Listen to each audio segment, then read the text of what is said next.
यहाँ पे अनुज जी मैं थोड़ा कॉन्ट्रा जाऊंगी। Of course from only intraday point of view मेरा सेल रहेगा जीएनएफसी पे।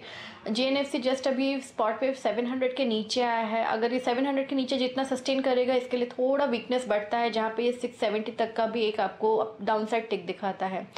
तो यहाँ पे 715 के स्टॉप लॉस से इन फ्यूचर्स आप यहाँ पे सेल कीजिए for targets of 680 and 670। Okay 680 और 670 के लिए सेल साइड का ट्रेड। ये एक जीएनएफसी हुआ, दूसरा भी ट्रेड है शिल्पा जी, और you want to go with one? अभी के लिए one of course I will stick to REC जो मैंने आपके प्रीवियस शो में जस्ट दिया था। मुझे लगता है आरईसी में स्टिल वो ऑलरेडी अच्छा खासा मूव दिखा चुका है, लेकिन जैसे मैंने बोला वो ट्रेंड बहुत पॉजिटिव है, तो आप अपने स्टॉप लॉस को ट्रेल करते रहिए and stick to that trade. Okay Gawa ji, आपका ट्रेड, दो ट्रेड इस समय के? मुझे पसंद है गोदरेज कंज्यूमर, अच्छा मूव है, सेटअप सही है। ट्रेड करा 1252, स्टॉप होगा 1241, टारगेट होगा करीब 1270 का। गोदरेज कंज्यूमर। दूसरा स्टॉक जो पसंद है मुझे, आई थिंक वो इज लुपिन। लुपिन में एक ब्रेकआउट मिला है 1660 के आसपास, उसी के नीचे स्टॉप लगाएंगे। अब ट्रेड करा है 1678, टारगेट मेरे ख्याल से कुछ 1700 के नजर आते हैं लुपिन। चलिए गाबा सर की पिक लुपिन। विकास सालुंके भी हमारे साथ। विकास जी गुड मॉर्निंग, बताइए आपकी trades. Good morning Anand ji. जिस हिसाब से मार्केट में वॉलेटिलिटी देखने मिले, मेरे भी दोनों साइड के ट्रेड रहेंगे। पहला तो बाय रहेगा एनएमडीसी, मुझे अच्छा लगता है करंट रेट पे भी 256 के स्टॉप लॉस से इसको बाय कर सकते हैं। ऊपर में 278 और 280 के टारगेट के लिए यहाँ पे एनएमडीसी को यहाँ पे बाय करना है। दूसरा मेरा सेल कॉल रहेगा, जहाँ पे मुझे लगता है थोड़ा प्रेशर बिल्ड होते हुए देखने मिल रहा है। एलएनटी मुझे लगता है कि लास्ट कुछ दिनों में हमने देखा है कि एक साइडवाइज मोमेंटम कर रहा था, वापस 3600 के नीचे फिलहाल तो ट्रेड करते हुए देखने मिल रहा है फ्यूचर में। तो मुझे लगता है इसके नीचे अगर ट्रेड कर रहा है तो नीचे में 3470 3450 के आसपास तक ये ड्रैग हो सकता है डाउन साइड में। तो यहाँ पे एलएनटी सेल लेके जाना है। ऊपर में स्टॉप लॉस रखना है 3660 का, और टारगेट 3440 3450 के आसपास।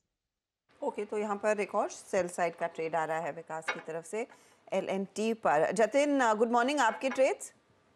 Good morning everybody. तो मेरे ही दोनों साइड की तरफ ट्रेड रहेंगे। जो लॉन्ग साइड की तरफ ट्रेड होगा वो सन फार्मा में होगा।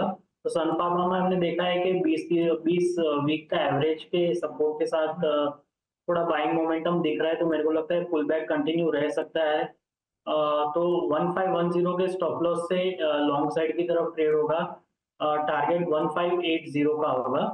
और जो दूसरा ट्रेड होगा वो सेल साइड की तरफ होगा। टाटा कम्युनिकेशन में सेल करने की सलाह रहेगी।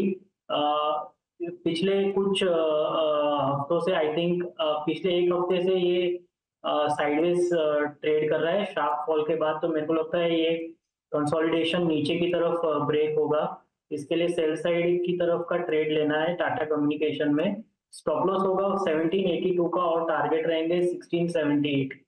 अच्छा हजता, अब मैं आपका ध्यान दिलाऊंगा एक स्टॉक पर, कोल इंडिया। और देखिए मैं आज जो सुबह मैंने चीज़ कही थी कि अगर यहाँ पर आपको इस नंबर की वजह से नेगेटिविटी मिले तो उसमें बाय करिएगा। क्यों? क्योंकि आपको व्यू ये लेना है कि अगले 3-4 साल का क्या व्यू बन रहा है इकोनॉमी को लेकर, पावर को लेकर, इस सेक्टर को लेकर। मेरे ख्याल से आज का सबसे बड़ा फुल टॉस कोल इंडिया था।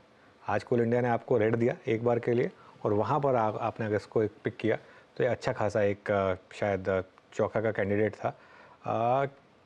एक और चीज़ लोग भूल जाते हैं इन पीएसयूज़ में, कभी भी इन स्टॉक्स में सेल करने से पहले डिविडेंड यील्ड देख लें, वैल्यूएशन देख लें। डिविडेंड यील्ड वैल्यूएशन दोनों को मिला लेंगे ना, कोल इंडिया सेल है ही नहीं कोल इंडिया पे। इसके लिए मुझे हैरानी नहीं है कि कोल इंडिया ज़्यादा नहीं गिरा। इसके लिए आज बहुत लोगों ने मुझे पूछा था कि मैंने इसको क्यों नहीं लिया रेड में। ये कारण है क्योंकि मुझे एक हिंट था कि आज ये स्टॉक जो है ना ज़्यादा गिरेगा नहीं। सुबह सुबह सारे नेगेटिव व्यूज़ थे, लेकिन समहाउ एक फीलिंग थी कि लोअर लेवल से रिकवरी आएगी आज इस स्टॉक में। रिकवरी वो स्क्रीन पर साफ देखने को मिल भी रही है। लेकिन एक दो ट्रेड्स जो साथ नहीं दे रहे हैं मार्केट का, कंसिडरिंग कई सारे सेल कॉल्स आ गए हैं। एलएनटी एक शॉर्ट साइड का ट्रेड अभी विकास ने मेंशन किया। विकास एक बार भारतीय एयरटेल पर भी नजर डालेंगे क्योंकि ये एक ड्रैगर साबित हो सकता है। 1286 के लेवल्स आ चुके हैं, खुलने के साथ ही धीरे धीरे करके नीचे फिसला है। जी हाँ, जिस हिसाब से लास्ट अगर 7 to 8 डे से ट्रेडिंग पैटर्न देखो तो ऊपर में एक रेजिस्टेंस फेस होते हुए देखने मिला है भारतीय एयरटेल में, और आज उसने कल के लो के नीचे अभी वापस ट्रेड करते हुए देखने मिला है। फॉर 20 मिनट्स में ही वो ब्रेक डाउन कर चुका था। तो मुझे लगता है यहाँ पे भी प्रेशर बिल्ड होते हुए देखने मिलेगा। 1240 1250 के आसपास मुझे लगता है इंट्राडे बेस पे ये काउंटर ट्रैक कर सकता है। तो यहाँ पे जो अभी भी जो ट्रेंड है वो अभी भी नेगेटिव है। यहाँ पे मुझे लगता है 1 से 2 दिन में इंट्राडे में भी एक अच्छा खासा एक फॉल यहाँ पे भारतीय एयरटेल में देखने मिल सकता है। किसी कुछ वीकनेस यहाँ पर परसिस्ट करती हुई भारतीय एयरटेल में आपकी स्क्रीन पर साफ दिखाई दे रही है।